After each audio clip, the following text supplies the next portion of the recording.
So hello everyone, welcome to once smart classes. हमने operation management and strategic management को पढ़ना start किया था।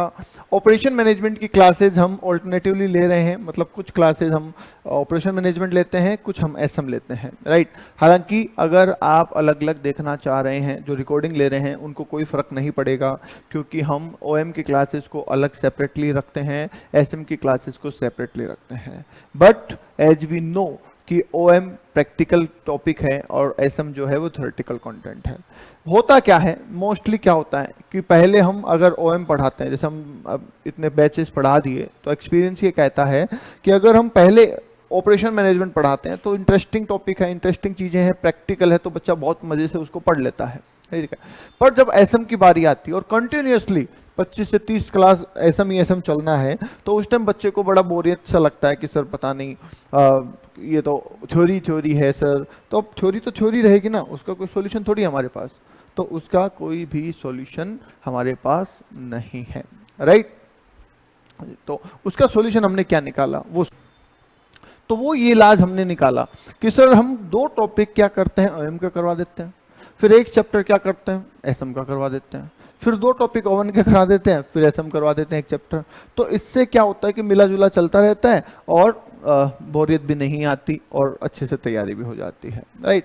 तो ये हमारा पैटर्न रहता है। रिकॉर्डिंग वालों को इसके बारे में कुछ सोचने की जरूरत नहीं है, उनको ओएम की सारी रिकॉर्डिंग एक जगह मिलेगी, ओएम एसएम की सारी रिकॉर्डिंग एक जगह मिलेगी। तो आपकी चॉइस है, आप चाहे तो पहले पूरा प्रैक्टिकल पढ़िए, आप चाहे तो पूरा थ्योरी पढ़िए, आप चाहे तो एक प्रैक्टिकल एक थ्योरी पढ़िए, वो आपके ऊपर है, आप कैसे पढ़ना चाहते हैं, राइट। चलिए सर, अब सर बात कर लेते हैं हम स्ट्रेटेजिक मैनेजमेंट की।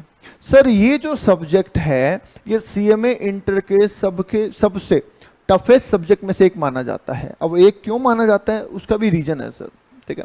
उसका रीजन ये है कि सर जब 2016 सिलेबस था ना, तो एसएम का सिलेबस बहुत कम था। अब 2022 के सिलेबस में एसएम का सिलेबस बढ़ा दिया गया है, ठीक है, वास्ट कर दिया है।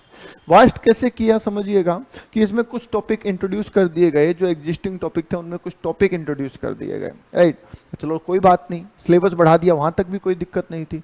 दिक्कत वहां आई कि वो जो सिलेबस में नया कंटेंट डाला गया है वो कोई रिटर्न नहीं है। मतलब रिटर्न का मतलब है कि सॉरी, किसी पर्टिकुलर राइटर ने लिखा नहीं है, वो ये कंपाइल्ड है। कंपाइल्ड होने का मतलब क्या होता है कि कुछ कंटेंट यहां से उठाया, कुछ यहां से उठाया, कुछ यहां से उठाया, कुछ यहां से उठाया और बुक बना दी। तो ऐसे में क्या होता है सर, ऐसे में दिक्कत ये आ जाती है कि लैंग्वेज जो है क्वेश्चन की वो बदल जाती है। ऐसा समझिए, एक बुक मैं पूरी लिख रहा हूं तो मेरी लैंग्वेज कहीं ना कहीं मिलती जुलती रहेगी, मैं बार बार मिलते जुलते वर्ड का इस्तेमाल करूंगा, मेरे वर्ड्स का सेंस वही रहेगा, तो ऐसे चलती रहेगी कहानी, ठीक है। अब होता क्या सर कि मैंने एक पेज किसी स्टूडेंट से लिखवाया, दूसरा किसी से, ऐसे 100 स्टूडेंट से एक एक पेज लिखवाए मैंने और उसकी मैंने एक बुक बना दी। अब जब आप वो बुक पढ़ोगे तो आपको वहां पे है ना अलग अलग वर्ड मिलेंगे, अलग अलग कॉन्टेक्स्ट मिलेंगे, ठीक है। तो वो आपके लिए थोड़ा सा टफ हो जाता है। हमारी इस बुक के साथ ऐसा ही हुआ है, ठीक है। और ये मैं नहीं कह रहा हूं, ये सीएमए इंस्टीट्यूट खुद कह रहा है। कैसे कह रहा है, आप अपना मॉड्यूल खोलिएगा एसएम का, उसके पूरे पेपर ध्यान से देखिएगा तो आपको पता चलेगा बहुत सारे पेजेस के नीचे लिंक दे रखा है कि ये जो कॉन्सेप्ट है ये हमने कहां से कॉपी किया, ठीक है। जब हम किसी भी वेबसाइट से कुछ टेक्स्ट कॉपी करते हैं तो बाय डिफॉल्ट उस वेबसाइट का एड्रेस भी नीचे प्रिंट हो जाता है, ठीक है। इंस्टीट्यूट ने इतनी भी मेहनत नहीं की कि उस लिंक को वहां से हटा दें। वैसे भी वो लिंक भी अभी अपनी बुक में प्रिंटेड है, राइट, यस। तो इसलिए लैंग्वेज इसकी थोड़ी सी डिफर करती है, पर कोई बात नहीं, जो भी है सो है, हमें तो पढ़ना ही है सर। तो इसको कैसे पढ़ा जाए कि हमारे लिए इजी भी हो और हम इसमें अच्छे मार्क्स भी गेन कर सकें, ठीक है। छोड़ने का कभी ना सोचे कि मैं इसे छोड़ के चला जाऊंगा, ओएम करके चला जाऊंगा, नो, ये बेवकूफ़ी बिल्कुल नहीं करनी है। हाँ, ये आप मुझसे पूछ सकते हैं कि सर इसको कैसे पढ़ा जाए ताकि इसमें अच्छे नंबर आ जाए, ठीक है। तो सर पढ़ने का मैं आपको बहुत सिंपल तरीका दे रहा हूं, ठीक है। पर मेहनत तो देखो लगती है दुनिया में, मुझे लगता है ऐसा कोई काम नहीं होगा जिसमें मेहनत नहीं होगी, मेहनत तो करनी पड़ेगी। और अगर कोई ऐसा काम है जिसमें मेहनत नहीं है तो सर वो काम फिर सक्सेस नहीं है, उसमें कुछ आपको बेनिफिट नहीं मिलेगा, ठीक है। तो चीज तो एक ही होगी, या तो मेहनत कर लो या कुछ अचीव कर लो। अरे भाई ये क्या, एक सेकंड, ये मैंने सेलेक्ट कर लिया, ये ले लिया, हाँ ठीक है। ओके राइट, ठीक है। क्या है सर तरीका, बता दीजिए। सर तरीका बताता हूं। हमारी 1 घंटे की एसएम की क्लास होती है एक दिन में, ठीक है। तो 1 घंटे की एसएम की क्लास हुई, सपोज आज पहली क्लास है, आज 1 घंटे की क्लास हुई, ठीक है। आपका फर्ज क्या बनता है कि आप घर पे इस क्लास को लेने के बाद 1 घंटे और एसएम पढ़ें, ठीक है। उस 1 घंटे में जो नोट्स आपके पास है उसमें हमने जो पढ़ा दिया उसकी फॉर्मल रीडिंग करें, समझे ये क्या कह रहा है, उस पर अपना दिमाग लगाएं, जो भी आप लगा सकते हैं। 1 घंटे बस, सिर्फ 1 घंटे, ठीक है। ऐसे करते करते सर मुझे लगता है अप्रोक्स 30 से 35 क्लास होती होगी अपनी एसएम की। तो मतलब 1 महीना पकड़ लो आप, 1 महीना, ठीक है। तो 1 महीने में अपना एसएम का कोर्स पूरा होता है। वो 1 महीने में मेरे साथ 1 घंटे और अलग से शाम को 1 घंटे आपको एसएम पढ़ना है, ठीक है। तो मेरी तरफ से भी कोर्स कंप्लीट हो गया, आपकी तरफ से भी कोर्स कंप्लीट हो गया, ठीक है।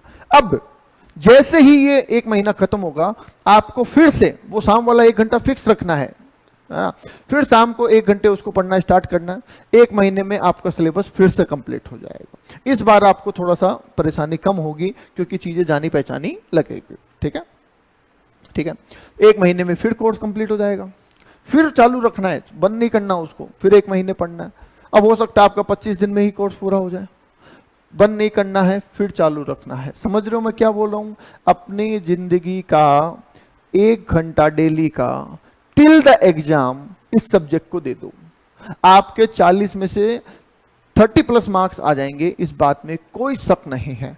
और अगर मेरे आने वाले एग्जाम में जैसे मान लीजिए 5 महीने बाकी है, तो 5 महीने में 1-1 घंटा दे के अगर मुझे 40 मार्क्स मिल रहे हैं तो सर कोई बुरा सौदा नहीं है, राइट।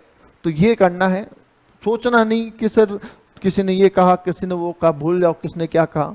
ये करके देखो, रिजल्ट ना आए तो मेरे से बात करना, समझ गए। तो चलिए अभी शुरुआत करते हैं हम strategic management. Sir strategic management की शुरुआत तो उसी दिन हो गई थी जब हमने ओएमएसएम का इंट्रोडक्शन पढ़ा था। जब हमने ओएमएसएम का इंट्रोडक्शन पढ़ा था तो हमने पिरामिड ऑफ मैनेजमेंट पढ़ा था, जिसमें हम ऐसा एक पिरामिड बना रहे थे और हमने टॉप लेवल, मिडिल लेवल और लोअर लेवल की बातें की थी, ठीक है।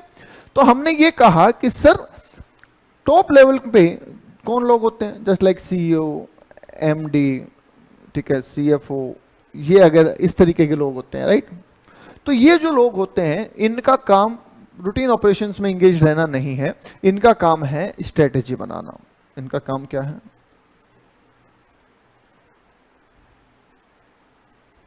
स्ट्रेटेजी मेकिंग, ठीक है।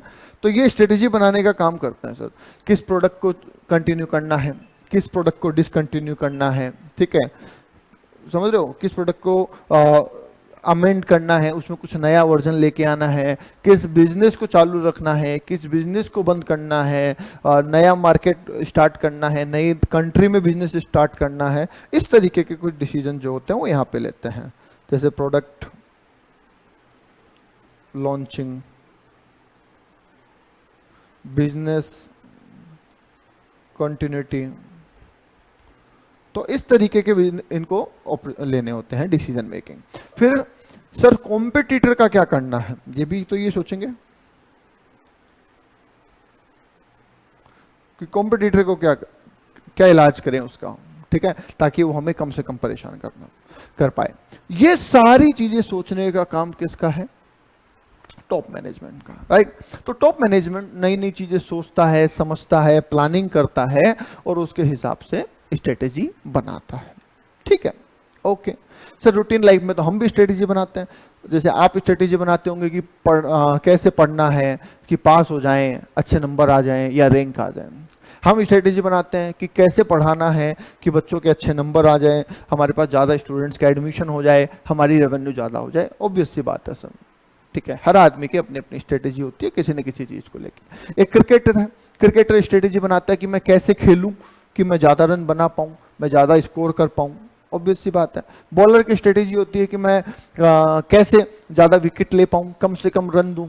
तो हर आदमी अपने काम को करने की स्ट्रेटेजी बनाता है ताकि वो बेस्ट आउटकम ला सके, ठीक है। अब मेन बात क्या है? मेन बात यह है कि सर जो स्ट्रेटेजी बनाई जा रही है वो बेसिकली फ्यूचर के लिए बनाई जा रही है। मुझे बताइए कोई ऐसा इंसान है जिसने पास्ट के लिए स्ट्रेटेजी बनाई हो? है आपकी नज़र में जो पास्ट के लिए स्ट्रेटेजी बनाएगा? अरे पास्ट तो ऑलरेडी हो चुका है, ठीक है, उस पर तो अब आपका कंट्रोल भी क्या है, जो हो गया जो हो गया अब, ठीक है। तो हमेशा स्ट्रेटेजी किसके लिए बनती है, फ्यूचर के लिए, ठीक है। और फ्यूचर हमेशा क्या है,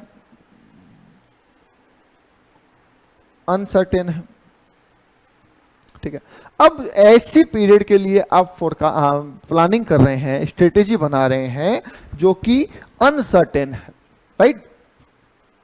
तो इसका मतलब ऐसा जरूरी नहीं है कि जैसी आप स्ट्रेटेजी बना रहे हो वैसा ही काम होगा, जैसा आप सोच रहे हो वैसा ही होगा, ऐसा कोई भी जरूरी नहीं है, बिल्कुल जरूरी नहीं है सर, ठीक है।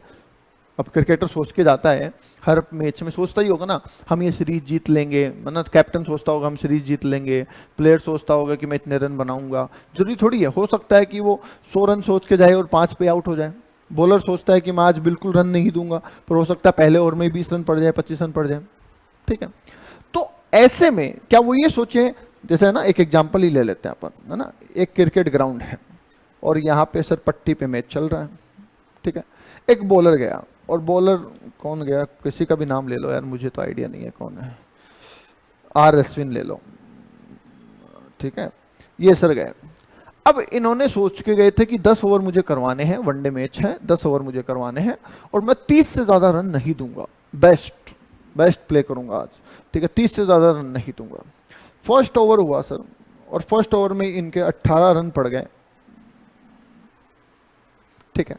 अब क्या करें, ये बाकी के ओवर ना करवाएं, मैदान छोड़ के चले जाएं, या वहां बैठ के रोने लग जाएं, बताओ क्या ऑप्शन सही है।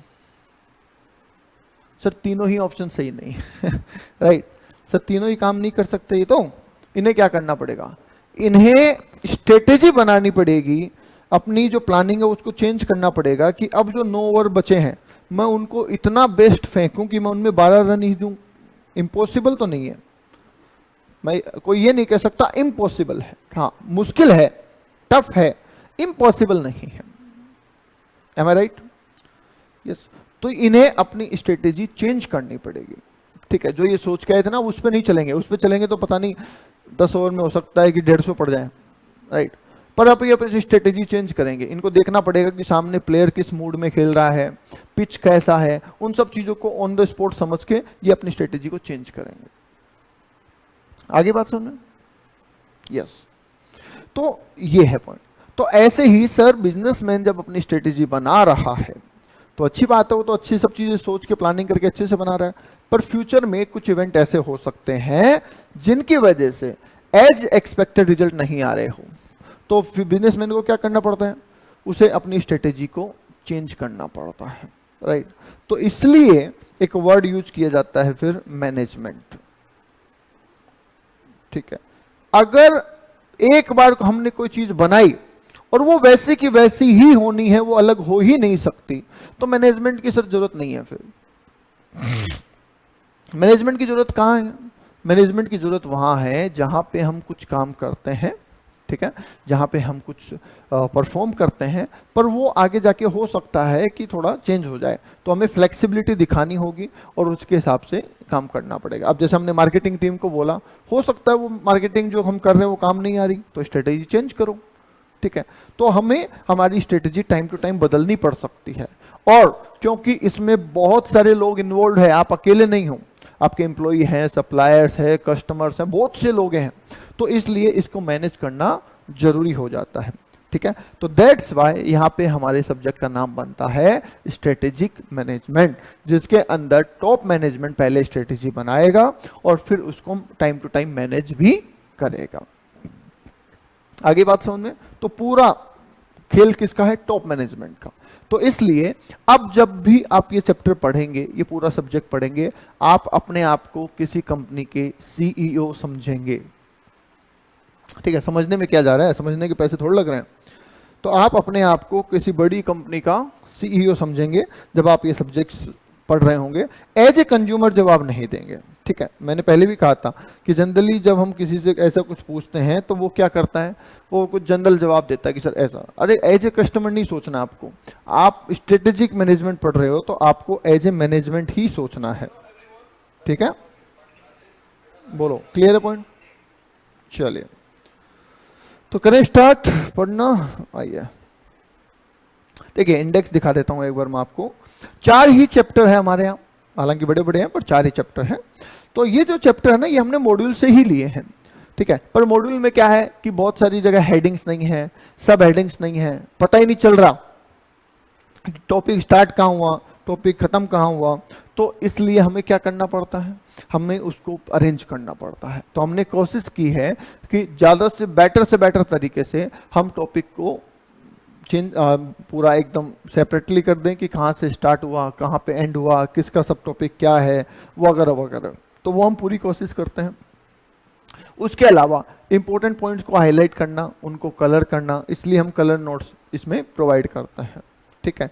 ये अपना एक यूएसपी है कि हम इसमें कलर नोट्स प्रोवाइड करते हैं।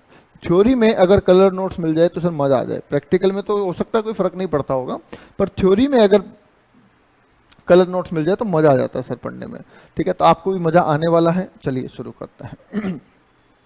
बुक में ये आपका चैप्टर नंबर 8 है, ये चैप्टर नंबर 9 है, ये चैप्टर नंबर 10 है और ये चैप्टर नंबर 11 है। हमने सीक्वेंस को आगे पीछे नहीं किया, उसका रीज़न ये है कि अगर सीक्वेंस आगे पीछे होता है तो कहीं ना कहीं स्टूडेंट को लगता है कि मेरा कुछ छूट गया।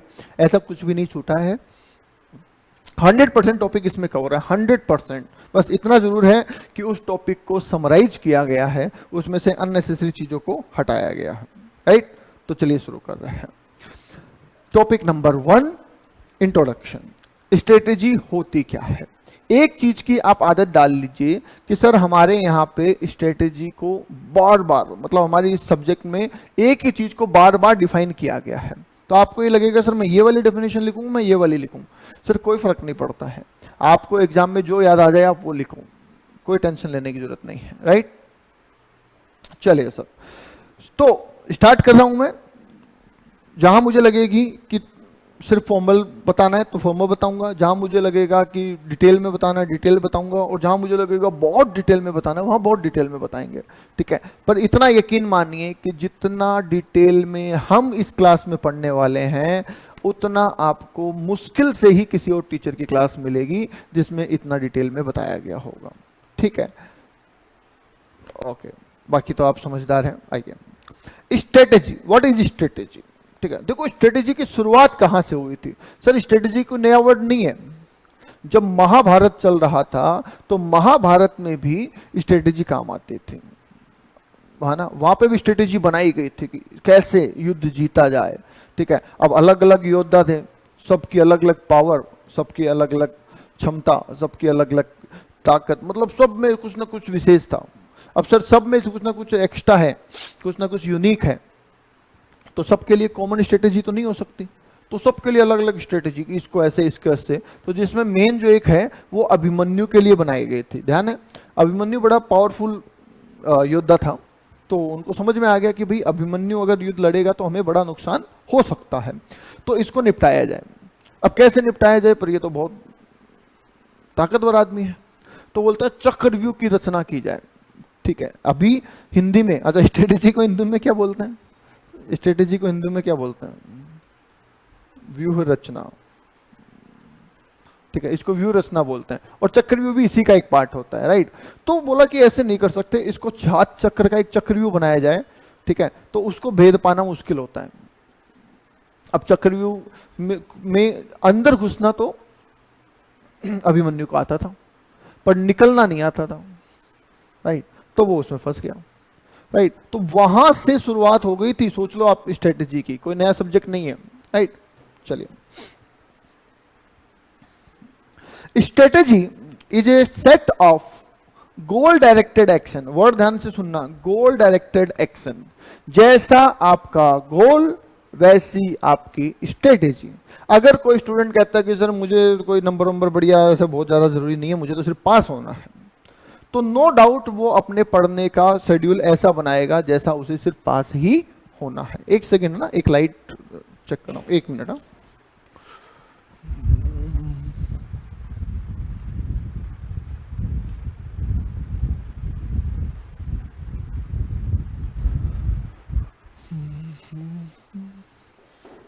ओके,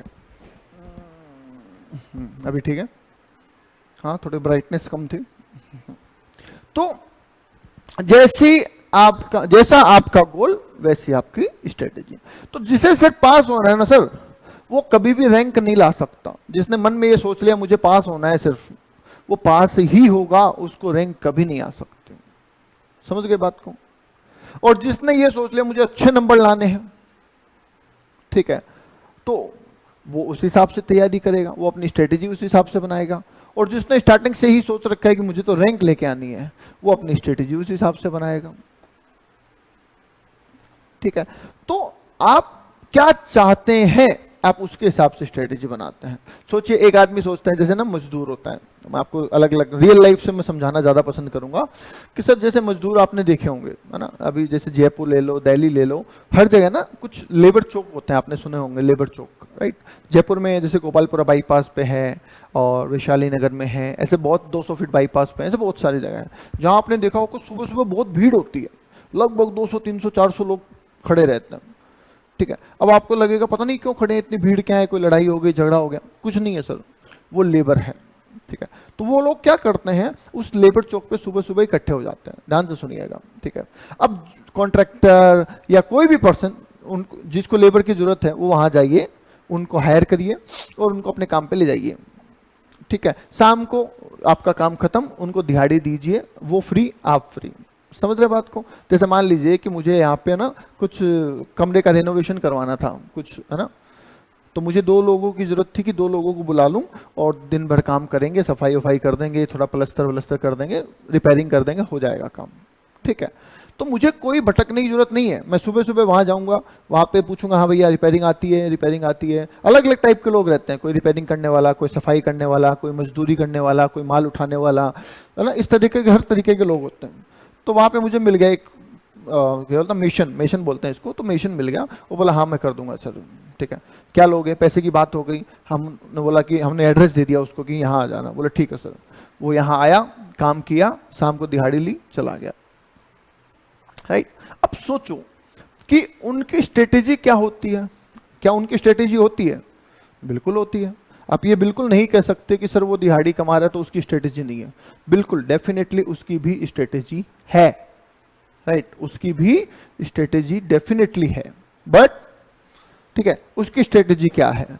सर उसका गोल ये है कि मुझे दिहाड़ी मिल जाए, मुझे आज काम मिल जाए, और मुझे आज काम मिल गया तो मेरा आज का खाने पीने का इंतजाम हो गया, राइट। तो उसका फोकस सिर्फ उतना ही होता है, तो वो स्ट्रेटेजी इतनी ही लगाता है कि मुझे काम मिल जाए। ठीक है, वो स्ट्रेटेजी इतनी ही लगाता है कि मुझे काम मिल जाए, राइट। काम मिल गया, दिहाड़ी मिल गई, नाश्ता पानी किया, काम खत्म, राइट। तो उसकी स्ट्रेटेजी वैसी है ना सर। ठीक है, अब आइए दूसरे पे चलते हैं। Salaried person. Sir salaried person होते हैं, उनका क्या होता है, उनका एक फिक्स बन जाता है कि मुझे महीने के दिन 80,000 रुपये मिलेंगे, मुझे महीने के दिन 1,00,000 रुपये मिलेंगे, मुझे महीने के दिन 1.5 लाख 2 लाख जो भी पैकेज होगा। ठीक है, मैं ऐसा कुछ नहीं कर रहा हूं कि सैलरी वालों को कम, बिजनेस वालों को ज्यादा बता रहा हूं, नहीं, मैं एक डिफरेंशिएट कर रहा हूं। तो सैलरी वालों का एक फिक्स पेमेंट आना होता है, तो उनका रूटीन लाइफ भी उसी हिसाब से सेट हो जाता है। वो अपना लाइफस्टाइल, अपनी जरूरतें, सब चीजों को इसी हिसाब से अरेंज कर लेते हैं कि मेरे पास इतना पैसा आना है, उसमें से इतना SIP जाएगा, इतना खर्चे में जाएगा, इतना राशन में जाएगा, ये वो EMI में, वो सेट कर लेते हैं। ठीक है, तो वो स्ट्रेटेजी बनाते हैं कि मैं ऑफिस में क्या करूं, कैसे काम मैनेज करूं। ठीक है, तो उनकी स्ट्रेटेजी सिर्फ इसी चीज पे चलती रहती है कि मुझे ऑफिस में क्या करना, ऑफिस कितने बजे जाना, कितने बजे आना, कैसे काम निपटाना, ये उसकी स्ट्रेटेजी चलती रहती है, राइट। अब बात करते हैं बिजनेसमैन की। सर बिजनेसमैन का कोई तो टाइम नहीं है।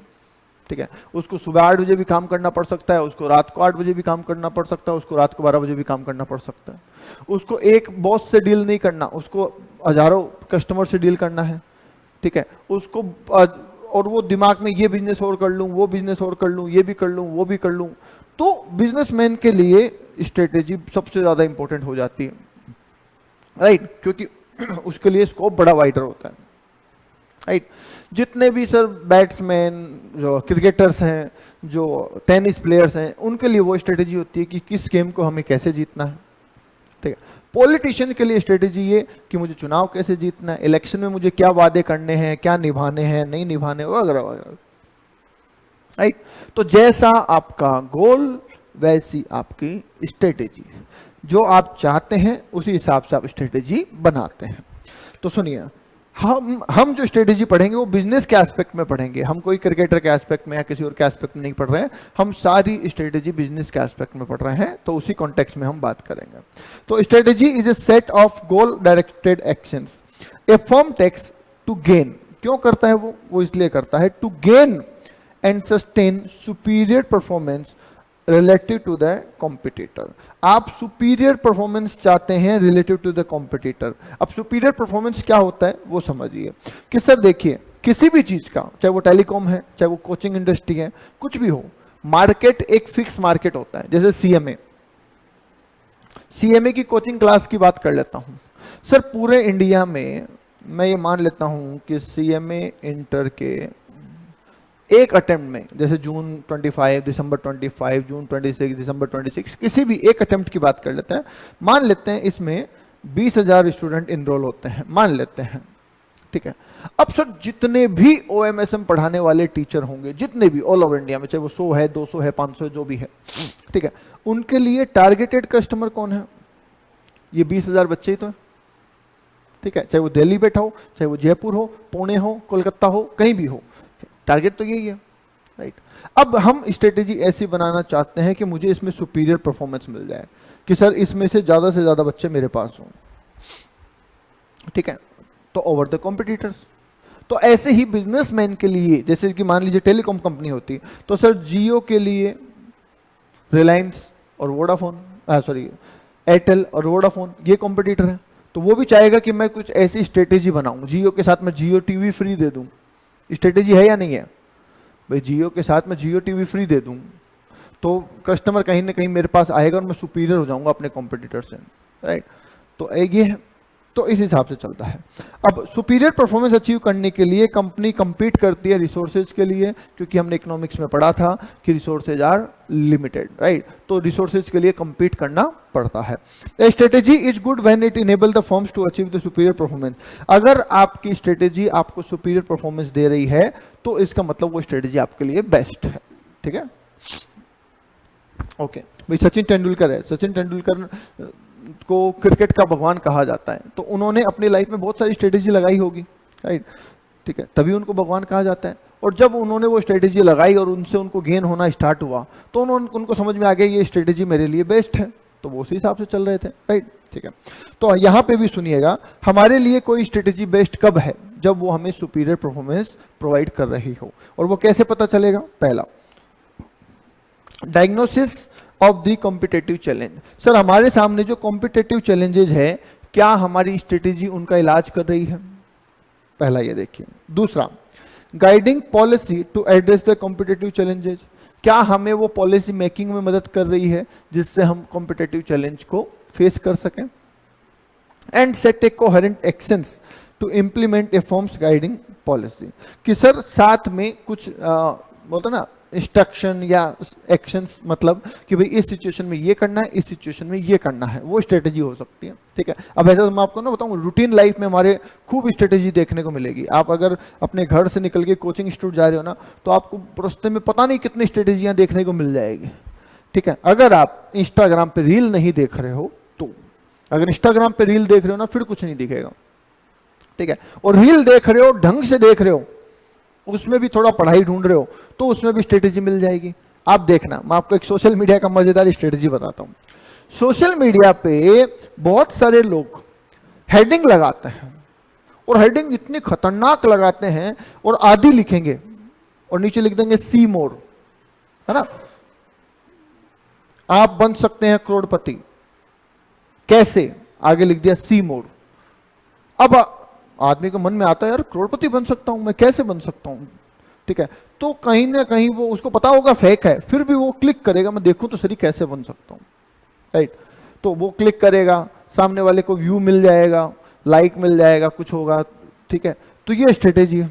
तो कस्टमर को, वो लोगों को अपने चैनल पे लाने के लिए कुछ इस तरीके की हेडिंग डालते हैं, वो भी एक स्ट्रेटेजी है, ठीक है। कुछ कहते हैं कि जी डबल टैप करो तो लाइट जलेगी। अब कुछ बेवकूफ लोग होते हैं कि भैया देखूं मैं करके, अब डबल टैप करते ही होता क्या है, कुछ लाइट भी नहीं जलेगी, उसका वो जो पोस्ट होता है वो लाइक हो जाता है, राइट।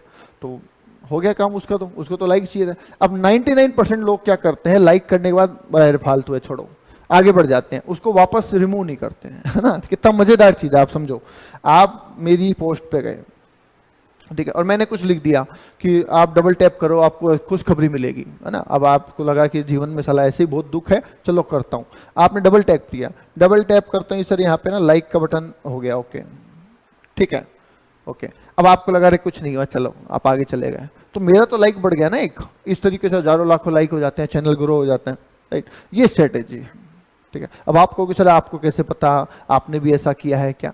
जरूरी नहीं है हर चीज आप करो तो ही आपको पता हो, ठीक है। मैंने हमेशा अपनी क्लास में कहता हूं ऑब्जर्व करिए, दुनिया को देखिए क्या चल रहा है, आधी से ज्यादा पढ़ाई तो वही है, राइट, यस, समझ गए बात को। तो इस तरीके से सर ये चीजें चलती रहती हैं, ठीक है, ओके। तो वो भी एक स्ट्रेटेजी है, ठीक है। कुछ लोग क्या करेंगे, आधा वो ना क्लिपिंग डालेंगे, तो क्लिपिंग डाल के आपको ऐसा एक्साइटमेंट होता है, जैसे अभी है ना एक वो आ रहा है, मैंने उसका देखा था, कुकू एफएम, आपने देखा होगा ना। तो कुकू एफएम में ना कुछ स्टोरीज आ रही है आजकल, तो स्टोरीज में क्या करते हैं, एक स्टोरी सुनाते हैं आपको, अचानक से ऐड आ जाएगा, स्टोरी चलनी स्टार्ट हो जाएगी। अब आप सुनोगे 2-3 मिनट 4 मिनट, आपको मजा आने लग जाएगा, फिर बोलेंगे पूरी स्टोरी जानने के लिए डाउनलोड करें कुकू एफएम, ठीक है। तो ये भी स्ट्रेटेजी है, समझ गए। तो सर रूटीन में हमारे बहुत स्ट्रेटेजियां देखने को मिलेगी आपको ना।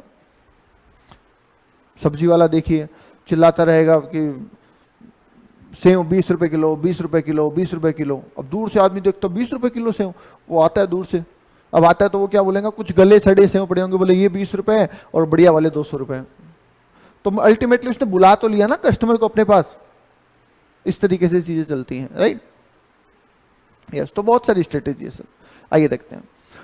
पहली क्लास है, ठीक है, तो ध्यान से पढ़िएगा और समझते रहिएगा, कहीं कोई बर्डन लेने की जरूरत नहीं है।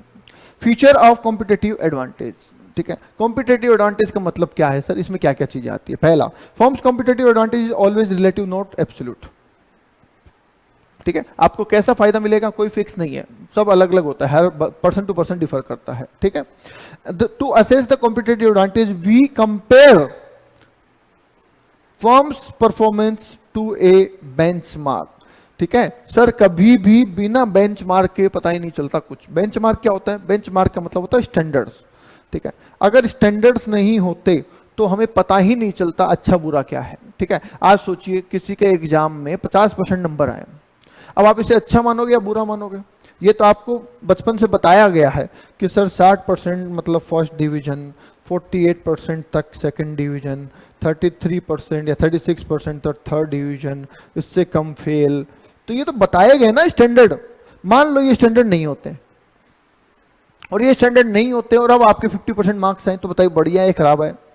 कुछ पता नहीं है, आप पास हुए या फेल पता नहीं है, ठीक है। तो ये जब तक बेंचमार्क नहीं होंगे, जब तक किसी चीज को अच्छा बुरा नहीं बोला जा सकता। तो इसलिए अगर हमें कॉम्पिटिटिव एडवांटेज को मेजर करना है तो हमें ये पहले पता करना पड़ेगा कि बेंचमार्क क्या है, ठीक है। बढ़िया किसको कहते हैं, खराब किसको कहते हैं, ग्रोथ किसको कहते हैं, वो सब हमारे बेंचमार्क होंगे। उस पे हम हमारे फर्म की जो परफॉर्मेंस है उसको मेजर करेंगे तो पता चलेगा। नेक्स्ट आइए, a firm that achieve superior performance relative to the other competitor in the same industry have a competitive advantage. Sir competitive advantage का मतलब क्या है? सर कॉम्पिटिटिव एडवांटेज का मतलब ये है कि आप सेम फील्ड में है। क्या है? कि आप सेम फील्ड में है और फिर भी आपके पास ज्यादा कस्टमर आ रहे हैं कंपेयर टू योर कॉम्पिटिटर। इसका मतलब आपको कॉम्पिटिटिव एडवांटेज मिल रहा है। जैसे आप समझिए, आप देखना, मैं आपको एक और एग्जांपल देता हूं। आप कितने भी टूरिस्ट स्पॉट पे चले जाइए, वहां पे आपको बहुत सारे फेमस आउटलेट्स, मान लीजिए कोई खाना कहीं का फेमस है, कहीं की साड़ी फेमस है, कहीं का पान फेमस है, कुछ भी है, राइट। तो आप जैसे बनारस चले जाइए, बनारस बहुत बढ़िया शहर है, तो आप बनारस चले गए सर। अब बनारस में पान फेमस है, पर सर किसका फेमस है? अरे बनारसी पान तो ठीक है, पर किसका फेमस है? ठीक है, तो आपने गूगल किया, यूट्यूब किया, आपको कोई ब्लॉगर का मिल गया, बोले इसका फेमस है जी, ठीक है। और वहां भीड़ लगी पड़ी है, लोग मुझे भी चाहिए, मुझे भी चाहिए, और खा के बोल रहे बहुत बढ़िया है, बहुत बढ़िया है, ठीक है। अब जरूरी नहीं है कि उससे बढ़िया पान नहीं मिलेगा, आप ढूंढोगे तो आपको उस शहर में उससे भी बहुत बढ़िया पान मिल जाएगा, पर क्योंकि वो फेमस हो गया, उसको लोग जानने लग गए, ठीक है, उसके पास लोग ज्यादा आने लग गए, तो वो उसका माल ज्यादा बिक रहा है, तो ये उसका कॉम्पिटिटिव एडवांटेज है सर, सीधे सीधे समझ लीजिए।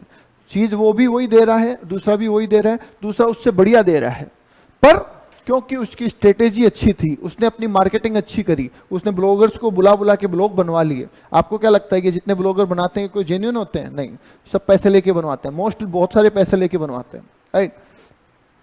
तो उनकी वजह से अगर कोई एडवांटेज मिल रहा है तो वो कॉम्पिटिटिव एडवांटेज में आ जाएगा, ठीक है। A firm underperform its rivals और industry average, it has competitive. अच्छा ठीक है, अब सर ये तो हुई सब आप सुपीरियर परफॉर्म कर रहे हो तो आपको फायदा मिलता है, पर जब आप अंडर परफॉर्म कर रहे हो तो नुकसान होता है, सिंपल सी बात है। और भाई तीन चीजें हैं, ठीक है, एक सुपीरियर, सुपर, एक अंडर और एक इक्वल, ठीक है। आप अपने कॉम्पिटिटर से ऊपर हो तो आपको एडवांटेज है, आप अपने कॉम्पिटिटर से नीचे चल रहे हो तो आपको नुकसान है, ठीक है, और आप अपने कॉम्पिटिटर के बराबर चल रहे हो तो ये पैरिटी है, ना नुकसान ना फायदा, ठीक है। ये तीन कंडीशन होती है, ठीक है, यस सर। तो ये तीनों पॉइंट यही कह रहे हैं, सुपीरियर है तो एडवांटेज, अंडर है तो डिसएडवांटेज, और अगर दोनों इक्वल लेवल पे है, सेम लेवल पे है, तो उसे पैरिटी बोलते हैं, राइट। चलिए, competitive advantage has to come from, अब ये देखो कॉम्पिटेटिव एडवांटेज कहां से आता है, तो competitive advantage has come from performing different activity और performing the same activity in differently than rivals are doing. देखो कितनी मजेदार लाइफ लेसन है सर ये जो सब्जेक्ट है ना, ये सिर्फ पढ़ने के लिए नहीं है, इसको अगर आपने अपनी लाइफ में उतार लिया तो हो सकता है आपकी लाइफ बदल जाए, ठीक है। सर कॉम्पिटेटिव एडवांटेज का मतलब है कि या तो आप कुछ अलग कर रहे हैं तो आपको कॉम्पिटेटिव एडवांटेज मिलेगा, या काम तो आप सेम ही कर रहे हैं पर अलग तरीके से कर रहे हैं तो भी आपको कॉम्पिटेटिव एडवांटेज मिलेगा। कैसे? सुनिएगा सर, एक बंदा है ना, मान लीजिए एक बंदा है और वो कोई ऐसी डिश बनाता है, ऐसा कुछ चाट बनाता है जो इंडिया में कहीं नहीं बनती, वो ही बनाता है सर, है ना, ऐसा कहीं नहीं खाते कोई लोग, पर वो बनाता है, ठीक है। तो सर ऐसे में वो एक अलग एक्टिविटी कर रहा है जो कोई नहीं कर रहा, ठीक है, पूरे शहर में कहीं नहीं है, सिर्फ उसी के पास है, पूरे राज्य में कहीं नहीं है, सिर्फ उसी के पास है, तो वो यूनिक एक्टिविटी कर रहा है और उसको फायदा मिलता है, उसके पास लोग जाते हैं। एक पॉइंट।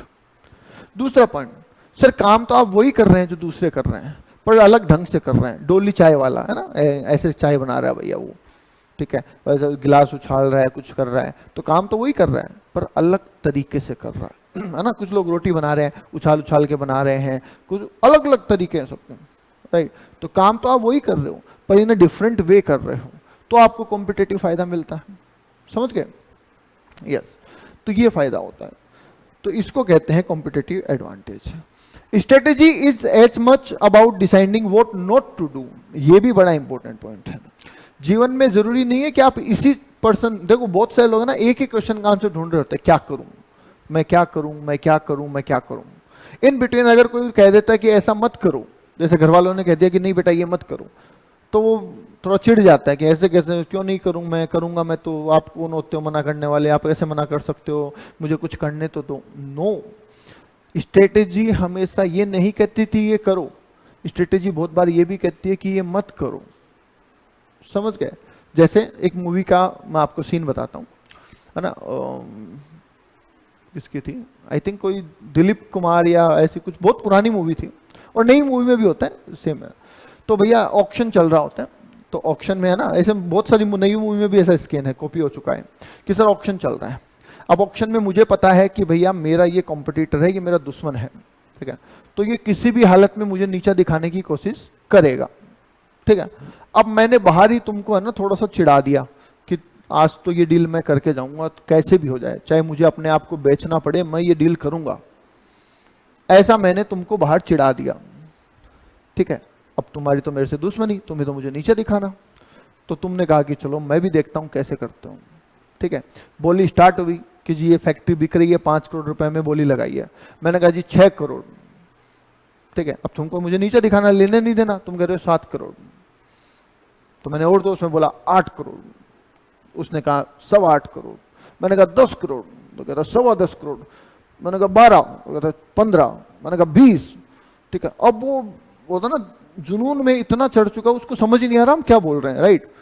तो अल्टीमेटली जब मुझे समझ में आ गया कि अब इस चीज की कीमत डबल हो चुकी है, ट्रिपल हो चुकी है, राइट, तो मैं वहां पे चुप हो गया। अब उसको वो चीज जो 5 करोड़ में मिल सकती थी 25 करोड़ में मिली, समझना मेरी बात को, 25 करोड़ में मिली। अब उसकी नजर में क्या हो रहा है कि उसने मुझे नीचा दिखा दिया, वो मुझे बोलेगा देख लो मैंने तुम्हें नहीं लेने दिया। पर मेरी स्ट्रेटेजी क्या कहती है कि मैंने इसके 25 करोड़ रुपए फंसा दिए, ये भी तो एक तरीके का कंपटीशन है। अब दूसरी एक डील है काम की, वो मैं करूंगा क्योंकि मेरे पास फंड है, अब इसके पास फंड्स नहीं है। समझ पा रहे हो? तो स्ट्रेटेजी में ये नहीं है क्या करना है, स्ट्रेटेजी में ये भी है कि क्या नहीं करना है। समझ गए? कहां पैसा नहीं लगाना, किसके साथ डील नहीं करनी, ये भी एक स्ट्रेटेजी है, राइट। यस। तो strategy as much about deciding what not to do as it about deciding what to do, दोनों चीजें हैं, ठीक है। बिकॉज रिसोर्सेज आर लिमिटेड और manager must be careful while considering their strategy choice in the quest toward competitive advantage. Clear है? ठीक है। एक और कोट आ गया, ये भी लाइफ चेंजिंग कोट है, मैंने इनको हाईलाइट करके लिखा है ना, तो इसको भी देखिएगा। Trying to be everything for the everyone will result in the inferior performance. आप सबके लिए सब कुछ नहीं हो सकते, लिख लेना इस बात को, आप सबके लिए सब कुछ नहीं हो सकते। 100% लोग तो भगवान से भी खुश नहीं हैं, आपसे खुश कहां से हो जाएंगे, राइट। तो इसलिए सबको खुश करने की कोशिश मत करो, आप सही करो, उससे कुछ लोग नाराज होंगे, होने दो, उसका कोई सॉल्यूशन नहीं है सर। आप चाह के भी 100% लोगों को खुश नहीं कर सकते, ठीक है, क्योंकि हर लोग ना बायस्ड होते हैं, बेसिकली हर आदमी बायस्ड है। कुछ अपनी इच्छाओं से बायस्ड है, कुछ आपकी सक्सेस को देख के जेलेसी से बायस्ड है, कुछ अपने ट्रेडिशन से बायस्ड है, किसी की सोच कैसी है, किसी का रिचुअल्स कैसा है, कुछ भी अलग अलग, सबके अलग अलग थॉट्स हैं और उसकी वजह से वो बायस्ड है, ठीक है। तो ठीक है, मैं आपको इसका एग्जांपल देता हूँ छोटा सा, ठीक है, अपने अपने फील्ड का ही एग्जांपल दे रहा हूँ। हमारे एक सीए हैं, नाम नहीं बताऊंगा, हमारे एक सीए हैं, वो पॉलिटिकली इन्फ्लुएंस्ड है, ठीक है, बहुत बढ़िया पोस्ट पे है पर पॉलिटिकली वो इन्फ्लुएंस्ड है, ठीक है। तो जब बीजेपी गवर्नमेंट आई ना, वो कांग्रेस की पार्टी के लिए है, तो बीजेपी गवर्नमेंट आई, तो बीजेपी गवर्नमेंट आई तो सर जीएसटी नया नया अभी इंट्रोड्यूस हुआ 2017 में, तो भाई पेनल्टियां लग रही थी, लोगों को पता ही नहीं है कि नील रिटर्न भरनी भी जरूरी है वरना पेनल्टी लगेगी, है ना। तो ऐसे था कि नील रिटर्न नहीं भरी तो भी पेनल्टी है, इस बात की पेनल्टी, उस बात की पेनल्टी, ऐसे कई पेनल्टियां चल रही थी, ठीक है। तो वो बंदा एक दिन सोशल मीडिया पे शेयर करता है, क्योंकि मुझे कनेक्टेड है तो मुझे मिलता रहता है, तो उस पर वो लिखता है कि भाई इतनी पेनल्टियां लग रही है, गवर्नमेंट ऐसी है, गवर्नमेंट वैसी है बीजेपी की, इन्हें पेनल्टियों को माफ करना चाहिए, टैक्स पेयर को रिलीफ देनी चाहिए, है ना। तो ऐसा उन्होंने पोस्ट किया, मुझे जेन्युइन लगा कि हाँ ठीक है, अच्छी बात है यार, पब्लिक के लिए सोच रहे तो बहुत बढ़िया बात है ना, अपन ऐसे थोड़ी किसी को वो क्रिटिसाइज करेंगे, अच्छी बात है, पब्लिक के लिए सोच रहे हैं, ठीक है। कोइंसिडेंटली उसके 5-10 दिन बाद ही गवर्नमेंट ने पेनल्टी वेव कर दी कि लो जी, अभी तक जिसने रिटर्न नहीं भरी है आने वाले 1 महीने में भर दो, आपकी सारी पेनल्टी माफ, कोई पेनल्टी नहीं देनी। तो ऐसे में तो खुश होना चाहिए ना कि हाँ भाई बढ़िया है, मैंने ये उम्मीद की थी और ये हो गया, बहुत बहुत बढ़िया, धन्यवाद। वो बंदा पोस्ट करता है कि बड़ा ही रिडिकुलस डिसीजन है, ये कोई डिसीजन होता है क्या, ये कोई तरीका है क्या, इसमें सरकार को लॉस हो गया, देश कैसे चलेगा, डिफॉल्टर को इसमें फायदा हो जाएगा, ये क्या होता है। समझ रहे हो बात को? तो इसका मतलब माफ नहीं करो तो तुम गलत, माफ कर दिया तो तुम गलत, राइट। तो इसलिए कहते हैं कि भैया सबको खुश करने की कोशिश मत करो, आप अपने हिसाब से देख लो कि ये सही है, ठीक है, अपने कोई 1-2 वेल विशर उनसे एडवाइस ले लो, दैट्स इट। अब उससे कोई नाराज होता तो होए, उसका कोई सॉल्यूशन नहीं है, ठीक है। तो इसीलिए अच्छा, ये पॉइंट यहां क्यों आया, ये पॉइंट इसलिए आया कि सर जब हम स्ट्रेटेजी बनाते हैं ना, तब भी यही पॉइंट अराइज होता है। 100% कोई खुश नहीं होता। आप स्ट्रेटेजी बनाते हो कि सर हम वर्कलोड बढ़ाएंगे, काम बढ़ाएंगे, ऑफिस का सैटरडे को भी ऑफिस आना पड़ेगा, इतने में एम्प्लॉय नाराज। समझ रहे बात को? इतने में एम्प्लॉय नाराज। आपने एम्प्लॉय को कहा कि जी हम आपकी सैलरी बढ़ा देंगे, तो इतने में दूसरे नाराज, इन्वेस्टर नाराज, सब सैलरी क्यों बढ़ा दी, तो कोई ना कोई तो नाराज होगा, तो इसलिए बोला गया है यहाँ पे ये, ठीक है। ओके, आइए सर आगे कुछ और बढ़ते हैं। कुछ पॉइंट मैं आपको हाईलाइट कराऊंगा एमसीक्यू के पॉइंट ऑफ व्यू से, वो जरूर आप याद रखिएगा, ठीक है। आइए, the term strategy is derived from the Greek word strategia, ये वर्ड याद रखिएगा सर, इसमें एमसीक्यू बन सकता है, जिसका मतलब होता है जनरलशिप। तो ये मैं ना यहाँ पे लिख देता हूँ एमसीक्यू, तो यहाँ पे एमसीक्यू बन सकता है, इसको जरूर उठाइएगा, ठीक है। कहाँ से लिया है, ग्रीक वर्ड से लिया है जो है स्ट्रेटेजिया, और जिसका मतलब है जनरलशिप, ठीक है। Strategy may be defined as a direction and scope of an organization over the long term. Long term में ऑर्गेनाइजेशन किधर मूव करेगी ये स्ट्रेटेजी पे डिपेंड करता है, ठीक है। जैसे मैं आपको एग्जांपल दूं कि सर कुछ लोग ना, जैसे ना एयू बैंक है, एयू बैंक तो अभी बना है सर, पहले ये एयू बैंक थोड़ी था, पहले ये एयू फाइनेंशियल सर्विसेज था, ठीक है। इसके जो फाउंडर है संजय अग्रवाल, ठीक है, जो ओनर है इसके, सी है वो, ठीक है। तो ये पहले एनबीएफसी था, एनबीएफसी था सर, राइट। उस टाइम मैं इनसे मिला था किसी डील के लिए, राइट। तो उस टाइम ये एनबीएफसी था। अब इनकी स्ट्रेटेजी थी कि पहले हमें एनबीएफसी में जाना है, फिर हमें थोड़ा बिजनेस बढ़ाना है, जब बिजनेस बढ़ जाएगा तो हम बैंकिंग में चले जाएंगे, फिर हम और फील्ड में चले जाएंगे, तो ये स्ट्रेटेजी थी। तो इनका डायरेक्शन था कि पहले यहाँ जाना है, फिर यहाँ जाना है, फिर यहाँ जाना है, राइट, दैट्स इट। तो स्ट्रेटेजी डिसाइड करती है कि आपका डायरेक्शन क्या होगा। अब मान लीजिए किसी को एमएलए बनना है, और एमएलए क्यों, किसी को सीएम बनना है, तो ऐसे थोड़ी है कि वो कल जाएगा और बोला मैं सीएम बनना चाहता हूँ, ऐसे थोड़ी होता है। पहले वो अपने कॉलेज में इलेक्शन लड़ेगा, ठीक है, वहीं से नेतागिरी स्टार्ट हो जाती है। तो कॉलेज में वो अपना जो भी अध्यक्ष बनने वाला सिस्टम है वो करेगा, फिर वो अपने मोहल्ले में इलेक्शन लड़ेगा, तो वहाँ पे वो पार्षद बनेगा, ठीक है। उसके बाद में वो एमएलए के लिए इलेक्शन लड़ेगा, उसके बाद वो एमपी के लिए इलेक्शन लड़ेगा। इस तरीके से चलते हैं, ठीक है, इस तरीके से चलते हैं ताकि वो अपने लेवल पे पहुंच जाए। तो ये डायरेक्शन जो है वो सेट कौन करता है, आपकी स्ट्रेटेजी, आप क्या चाहते हैं वो करता है। हाँ जी, एक सेकंड होल्ड कीजिएगा। हाँ जी, क्या बोला है, strategy may be define as a direction and scope of organization over the long term. आप लॉन्ग टर्म में किधर जाएंगे, कैसे मूव करेंगे, ये सब कुछ आपकी स्ट्रेटेजी पे डिपेंड करता है। Which achieves advantage for the organisation through the configuration of resources. Configuration of resources का मतलब है कि हम रिसोर्सेज का कब, कहाँ और कैसे यूज करते हैं within a changing environment and fulfill the stakeholders expectation. That's it, okay. तो ये आप याद करेंगे ना, ये वाली डेफिनेशन आपको याद कर लेना है, आर मतलब रिमाइंड कर लेना है। चलिए sir, the characteristics of A strategic decision और स्ट्रेटेजी, ठीक है। स्ट्रेटेजी में क्या क्या चीजें होती हैं, तो सर डेफिनेशन जो होती है ना, उस डेफिनेशन से मिलके ही कैरेक्टरिस्टिक्स बनते हैं, सॉरी कैरेक्टरिस्टिक्स से मिलके ही डेफिनेशन बनती है। तो जब भी कैरेक्टरिस्टिक्स पूछे आप डेफिनेशन के टुकड़े कर दो, ऑटोमेटिक कैरेक्टरिस्टिक्स बन जाएंगे। कैसे, आओ देखो।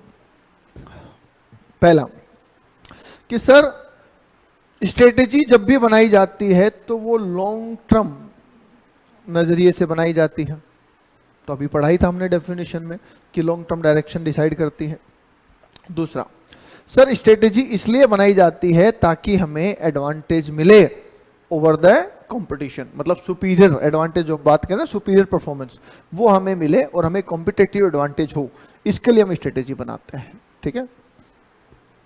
स्ट्रेटेजी को सर हम ये भी इसीलिए भी मान सकते हैं कि भैया मेरे पास कितने रिसोर्सेज हैं और मैं उससे बेस्ट टू बेस्ट क्या कर सकता हूं। तो matching the resources and the activity, मतलब जैसे मुझे 4 बिजनेस करने हैं, मेरे पास 4 बिजनेस का ऑप्शन है, पर मेरे पास फंड जो है वो सिर्फ 50 लाख रुपए ही है सिर्फ। तो अब मुझे देखना है कि मुझे 50 लाख को कैसे एडजस्ट करना है कि मेरे चारों बिजनेस रनिंग हो जाए, राइट। तो वो भी स्ट्रेटेजी तो है, right. Requires major resources change for an organization. Sir जब हम स्ट्रेटेजी बनाते हैं तो हमें बहुत सारे रिसोर्सेज चेंज भी करने पड़ सकते हैं, बिल्कुल करने पड़ सकते हैं। कि सर अभी तक आप सिर्फ मेटल्स में डील कर रहे थे, सिर्फ आप आयरन में डील कर रहे थे, अब आप स्टील में भी डील करेंगे, स्ट्रेटेजी चेंज हो सकती है। अगर आपको नंबर 1 बनना है तो आपको ये भी करना पड़ेगा। अगर आप चाहते हैं कि आप इस लेवल पे पहुंचे तो आपको ये भी करना पड़ेगा। तो रिसोर्सेज चेंज आपको करने पड़ सकते हैं। Strategic decisions likely to affect the organization, operational decisions, likely to नहीं, डेफिनेटली बोल सकता हूं मैं कि सर टॉप लेवल, आप तो ऐसे समझो, अभी हमने समझा कि सर ये पिरामिड है, ठीक है, यहाँ पे टॉप लेवल डिसीजन लेता है कि जी हम ये स्ट्रेटेजी बना रहे हैं और ऐसे काम चलेगा। तो सर इसके डिसीजन से यहाँ पे फर्क पड़ेगा क्या? बिल्कुल फर्क पड़ेगा सर। तो यहाँ पे लिखा है likely to affect operational decisions, बिल्कुल फर्क पड़ेगा, ठीक है। जैसे मान लिया कि यहाँ पे ऑपरेशन लेवल पे मैनेजर सोच रहा था, या जो सुपरवाइजर है, जो फोरमैन है, वो सोच रहा था कि कल मैं आके ऐसा करूंगा, वैसा करूंगा, मैं 100 यूनिट बनाऊंगा। इसने ऐसे प्लानिंग करी अपनी सारी, ठीक है। पता चला आज रात को ही टॉप लेवल मैनेजमेंट ने अपना बिजनेस सोल्ड कर दिया और ये डिसाइड हो गया कि कल से कंपनी में जो स्टाफ है वो सब चेंज हो जाएगा। तो बताओ जी, इनका डिसीजन चेंज हुआ क्या? हो गया, खत्म कहानी। तो ऑब्वियस सी बात है सर, टॉप लेवल के डिसीजन से, मतलब कि स्ट्रेटेजिक डिसीजन से ऑपरेशनल डिसीजन पे तो फर्क पड़ेगा ही पड़ेगा, ठीक है। The strategy of an organization is affected not only by the environmental factors and resources availability but also by the value and expectation of those who have power in और around the organization, ठीक है। Sir ऐसा समझिए कि मेरे पास में मैं city में रहता हूँ, मतलब मेरे पास एक अच्छा खासा इन्वायरमेंट है, ठीक है, जहाँ पे मैं किसी भी लेवल का बिजनेस कर सकता हूँ। मैं इतनी बड़ी शहर में रह रहा हूँ, ठीक है, जयपुर राजस्थान में रह रहा हूँ, तो बहुत बड़ी शहर, बहुत बड़ा शहर है, बहुत बड़ी सिटी है, तो आप यहाँ पे किसी भी तरीके का बिजनेस ऑपरेट कर सकते हैं, पहला पॉइंट। तो एनवायरमेंटल बेनिफिट मेरे पास है। दूसरा रिसोर्सेज, मुझे उसके लिए जमीन चाहिए, जमीन भी है मेरे पास, मुझे उसके लिए पैसा चाहिए, पैसा भी है मेरे पास, ठीक है। तो मेरे पास सिटी है, बढ़िया सिटी में रहना है, जमीन है, पैसा है, ठीक है, ओके। तो इसका मतलब तो सर मैं कुछ भी स्ट्रेटेजी बना सकता हूं?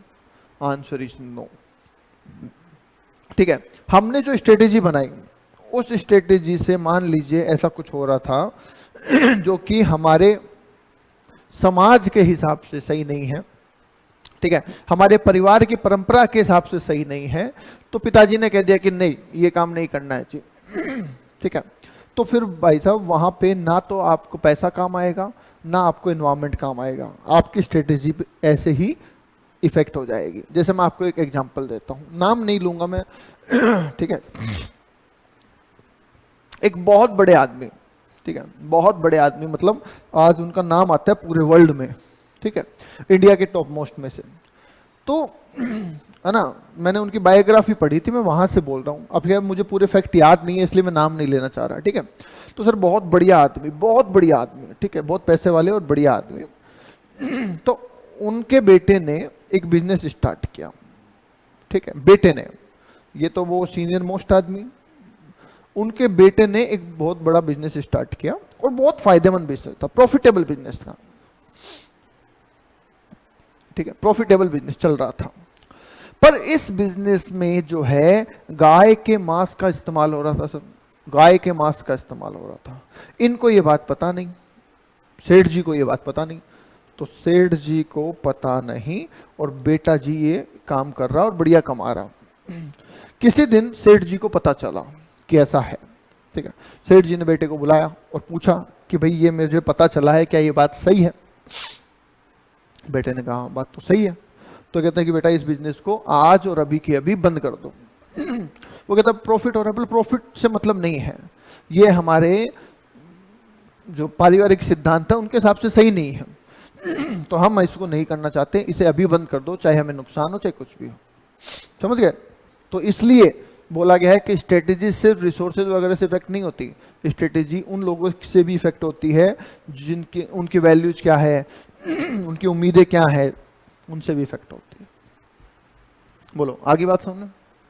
यस, चलिए सर आगे बढ़ते हैं।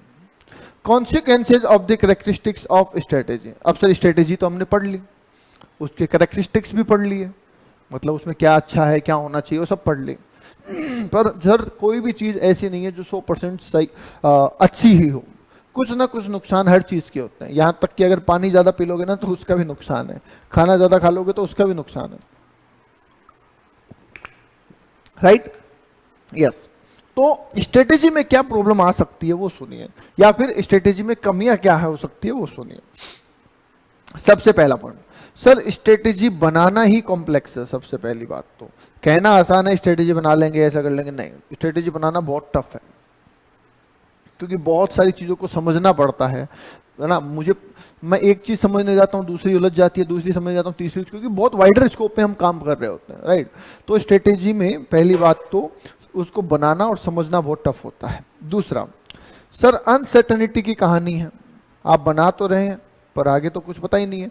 हो सकता है अभी आप जो सोच रहे हैं वो सही हो पर कल सिचुएशन ही कुछ और हो जाए। अब मैं सोच रहा हूँ कि कल मैं ये कर दूंगा, कल मैं ना ये काम निपटा दूंगा, वो काम निपटा दूंगा, ऐसे मैंने पूरी लिस्ट बना रखी है। अब कल इतनी बारिश आ जाएगी घर से निकलना ही नहीं हो, मे बी पॉसिबल है, राइट? तो स्ट्रेटेजी जरूरी नहीं है हर जगह काम आएगी। Next, likely to demand integrated approach. Integrated approach का मतलब है कि सर सब चीजों को मिला के चलना पड़ता है, आपको पूरा सोच के चलना पड़ेगा कि इसके इफेक्ट कहाँ कहाँ आएंगे, किन किन लोगों की इसमें सहमति जरूरी है, वो सब चीजें आपको करनी पड़ेगी तो ही स्ट्रेटेजी बनेगी, वरना स्ट्रेटेजी नहीं बनेगी, right? Manage change relationship and network outside the organization. Manage change relationship and network, इसमें कोमा लगा लो यहां तो आपको ज्यादा बेटर समझ में आएगा। Manage change relationship and network को मैनेज करना आउटसाइड द ऑर्गेनाइजेशन। तो सर जब आप स्ट्रेटेजी बनाते हैं तो मैंने बताया ना इसके कुछ कॉन्सिक्वेंसेज भी होंगे, कोई ना कोई किसी को तो नुकसान होगा, कोई तो उससे एग्री नहीं होगा, तो आपको उनको भी मैनेज करना है कि सर उनको मैनेज करना है, उन लोगों को भी खुश रखना है, उनकी बात को भी कहीं ना कहीं आपको वैलिड ठहराना है, तो सब चीज़ों पे आपको ध्यान देना पड़ेगा तो ही आप अच्छे से चल पाए। ठीक है, तो कई बार होता है कि आप स्ट्रेटेजी बनाते हो, आपके बिजनेस के लिए बहुत बढ़िया है, आपके फ्यूचर के लिए बहुत बढ़िया है, इन्वेस्टर्स के लिए बहुत बढ़िया है, पर होता क्या, पर होता सर ये है कि जो स्टाफ होता है वो हड़ताल कर देता है, स्ट्राइक कर देता है कि जी हमें मंजूर नहीं है ये, तो फंस गए ऐसे में, right? Yes. Strategic decision will very often involve change in the organization. ठीक है सर, स्ट्रेटेजिक डिसीजन जो है उनसे ऑर्गेनाइजेशन में भी बहुत बार चेंज करना पड़ता है। Strategic decision will very often involve change in the organization. तो सर स्ट्रेटेजिक डिसीजन की वजह से आपको ऑर्गेनाइजेशन में भी बहुत सारे चेंज करने पड़ सकते हैं, तो ये इसके पॉइंट्स हैं, समझ गए? तो जितना आसान या जितना नॉर्मल कहने में लगता है उतना नहीं होता है, बहुत सारे इसके कॉन्सिक्वेंसेज होते हैं। बोलो बात समझ में आई? कोई डाउट है तो बोलिए। ठीक है, यहां तक कोई डाउट है तो बोलिए। ठीक, आराम से हो जाएगा, टेंशन लेने की बिल्कुल जरूरत नहीं है। 30 to 35 क्लास में बहुत इजीली हो जाएगा, बहुत इजीली, कोई भागने की जरूरत नहीं है। चाहे दिन में 1 पेज हो रहा है चाहे 2 पेज हो रहा है, वो मेरी टेंशन है, आपकी टेंशन नहीं है। ठीक है, आप आराम से पढ़ते रहिए, आपका काम हो जाएगा। ठीक है, बताओ यहां तक कोई डाउट है तो बताओ।